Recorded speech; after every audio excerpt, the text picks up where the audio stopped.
Salut les amis.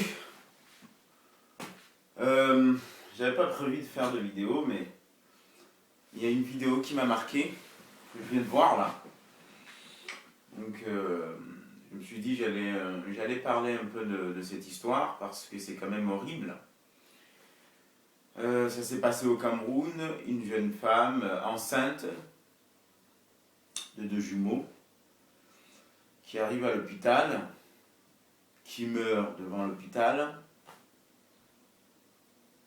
Les enfants continuent à bouger dans le ventre de leur mère. Et c'est sa sœur qui vient l'ouvrir avec une lame devant l'hôpital, sous les yeux des infirmiers, des médecins, pour tenter de sauver les enfants qui étaient dans le ventre. C'est l'horreur. Et ça se passe pendant, je sais pas, 15 minutes. Il y a les patients qui les entourent, il n'y a aucun médecin qui vient, il n'y a aucun infirmier, il n'y a aucune sage-femme.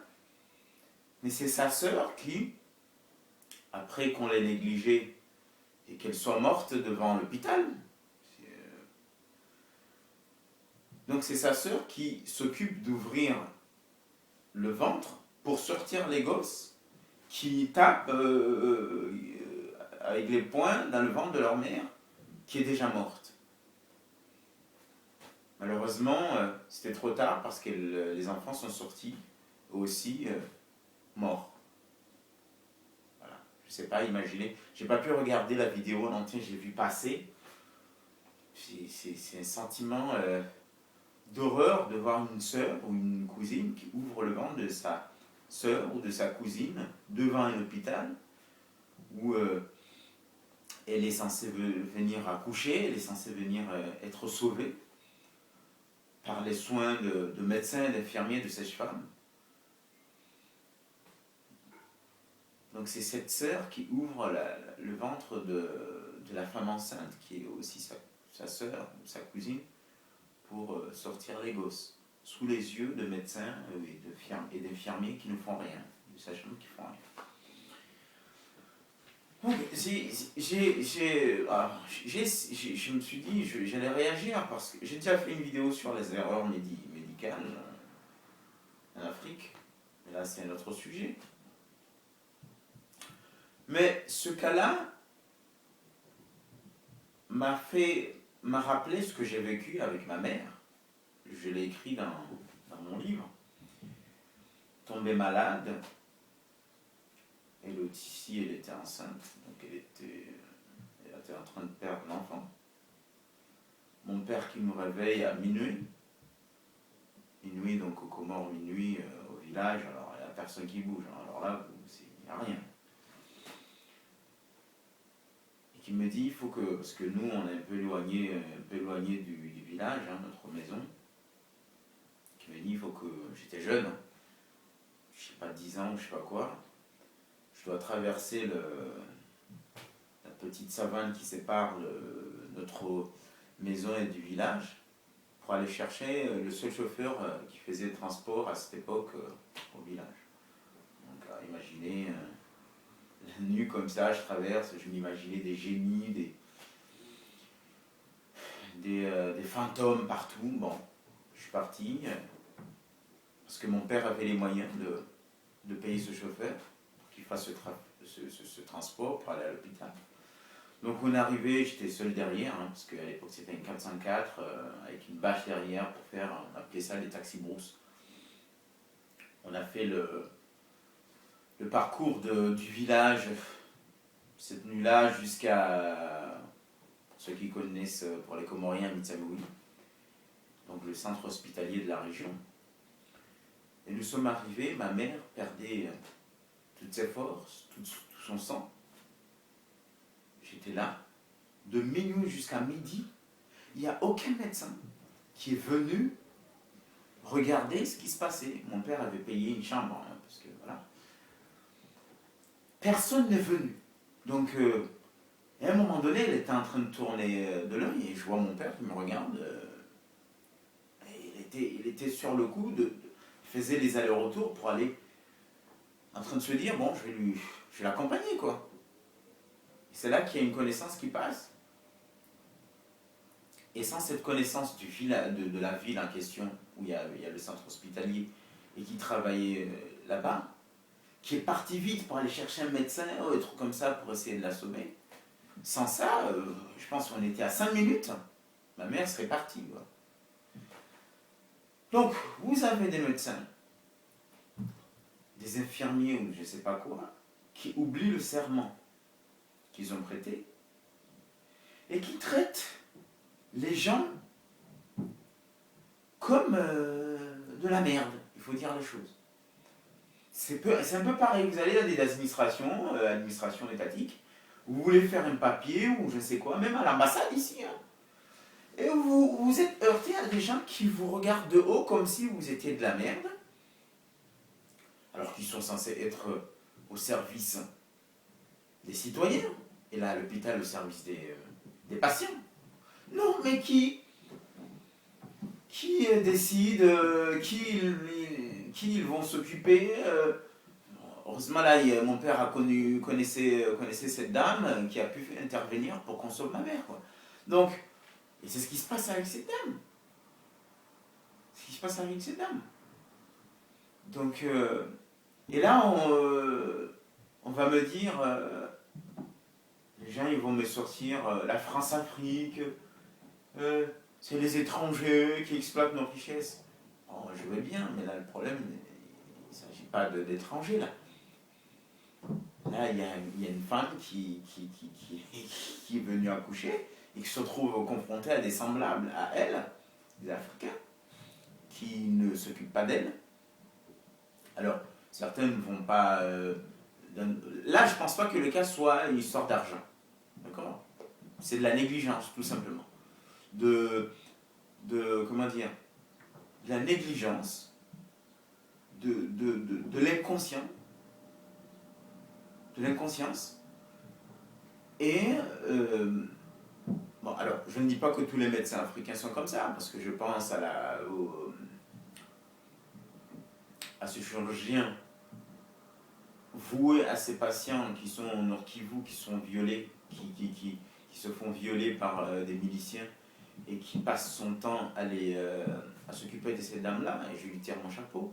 Il y a des médecins, la plupart sont attirés par l'appât du gain, donc si tu ne payes pas, on ne s'occupe pas de toi. Bon, là, ça ne semble pas être le cas, c'est juste de la négligence. Hein, voilà, c'est ce que j'ai donné comme exemple par rapport aux administrations où on prend les gens... peut-être qu'ils se sont dit c'est une villageoise, je ne sais pas, elle avait pas la tête... il n'était pas raffiné, la dame.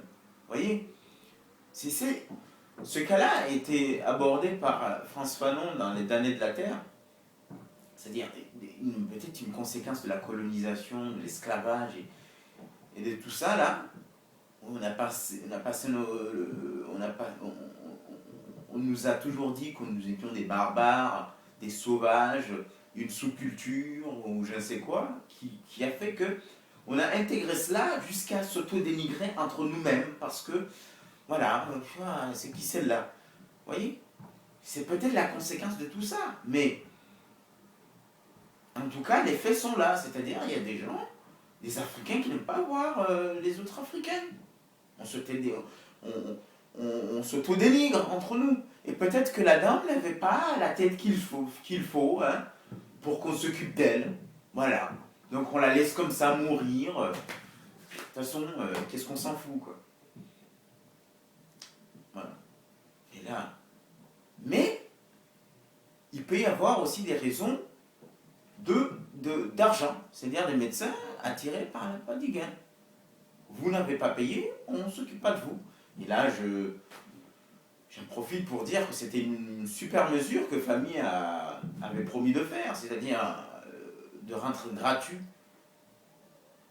toutes les urgences, de les rendre gratuites, c'est-à-dire quelqu'un qui tombe d'un arbre ou une femme enceinte comme ça qui arrive à l'hôpital, d'être traité gratuitement.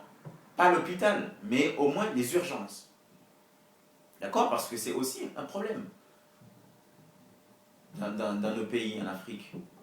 Il y a le fait que les médecins, avant de passer à l'argent, ils doivent d'abord penser à la santé et à l'urgence de la patiente ou du patient qui est devant eux, parce que c'est d'abord une vocation, la médecine. C'est d'abord une vocation, avant d'être une profession. Vous avez prêté serment pour sauver des gens. Donc ça doit être d'abord ça, la priorité. Mais maintenant qu'on a dit ça, il faut aussi dire que l'hôpital ne va pas fonctionner gratuitement. Oui, à la gratuité des urgences, mais il faut aussi réfléchir au fait que l'hôpital, comme d'autres structures, l'école, ou je ne sais pas quoi, ça ne peut pas fonctionner gratuitement. Il y a un personnel qui doit être payé, il y a un matériel qui doit être réglé, il y a, il y a, il y a une structure qui doit fonctionner, et ça ne peut pas fonctionner gratuitement. Et ça, c'est un problème aussi en Afrique. Parce qu'on a du mal avec le fait de payer. Tout doit être gratuit. Hein, c'est un mal que beaucoup ont avec leur perception des rapports avec l'État, comme si l'État devait tout faire gratuitement. Non. D'accord? Aujourd'hui, par exemple, il y a un problème il y a un problème comment dire, d'ordures qui jonchent les rues de Moroni, la capitale des Comores. Hein? Mais non seulement les gens ils s'accommodent à ça, personne ne dit rien,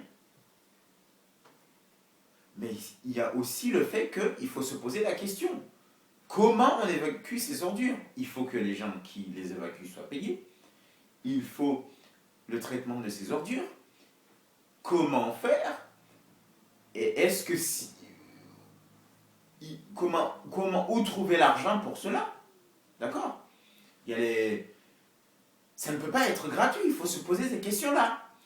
Donc, la dernière fois quand j'ai soulevé la question, il y a une personne qui m'a fait la remarque, et il a raison. Où trouve-t-on l'argent pour que les ordures soient évacuées quotidiennement? Est-ce que les citoyens sont prêts à payer? D'accord? Voilà. Mais là aussi, c'est aux responsables politiques de mettre les citoyens devant leurs responsabilités en leur disant, voilà les recettes de la ville, par exemple la municipalité, qui rentrent, je n'ai pas assez de budget pour évacuer les ordures quotidiennement. Mais alors comment on fait? Comment on fait?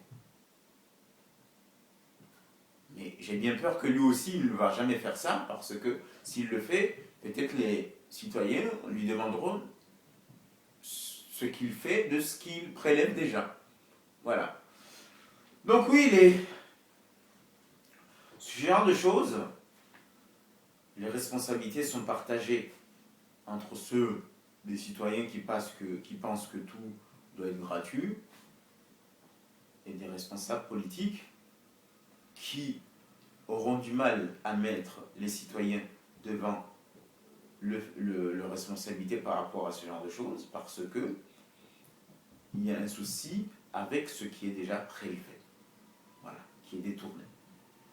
Et peut-être que les citoyens n'accepteront pas parce qu'ils ont l'impression qu'ils payent déjà un peu assez et qu'ils ne savent pas où est-ce que ça va.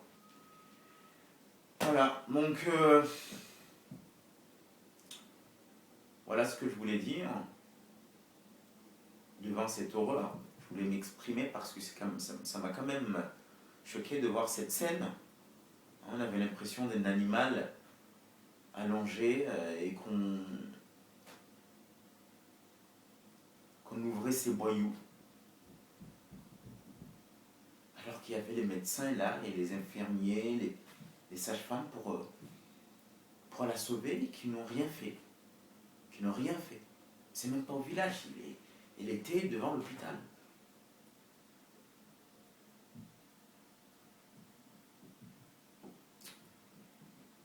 Voilà quoi. C'est très choquant.